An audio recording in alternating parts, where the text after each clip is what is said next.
චර්ම රෝග තියෙන අයට ඕක සංසාරේ කර්මයක් එක්කෙන එකක් චර්ම රෝග.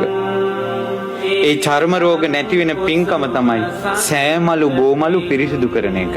ඒකට මම උදාහරණයක් කියන්නම්. එක දුවෙක් හිටියා අවුරුදු 18ක වගේ දුවෙක්. ඒ දුවගේ ඇඟේ අනපේක්ෂිත විදිහට කුෂ්ඨයක් ඇදුණා. එතකොට තරුණ වයසේ චූටි දුවෙකුට ඇඟේ කුෂ්ඨයක් ඇදිලා ඒ කුෂ්ඨේ ටික ටික වැඩි වෙලා මුළු ඇඟේම දැන් කුෂ්ඨේ බිබිලි ඇදිලා වතුර එනවා ඇඟේ. එතකොට ඒ කෙල්ල ගෙදරින් එළියටවත් බහින්නේ නැහැ. බෙහෙත් කළා හරි ගියේ නැහැ.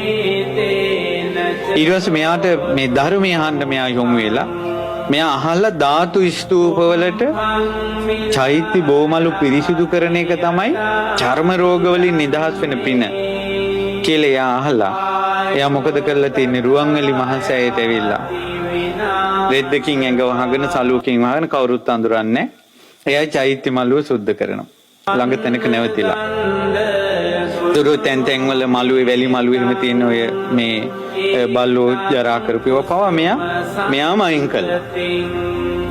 ඊට පස්සේ දවසක් සුද්ධ කරලා දෙවෙනි දවසේ සුද්ධ කරලා ඒක සුද්ධ කරලා අතු ගාලා සුවඳ පැන් ඉහිනවා මෙයා. ඊට පස්සේ මොකද උනේ? ඒ විදිහට කළා දවස් 3යි. 4 වෙනි දවසේ කළා 5 වෙනි දවසේ හොඳටම උණ ගත්තා. නැගිටින්න බෑ. ඊට පස්සේ මෙයා ගියා ගෙදර පොරවගෙන නිදාගත්තා. කොච්චර අමාරුද කියනවනම් මෙයාට මූණ හොදා ගන්නවත් නැගිට ගන්න බෑ.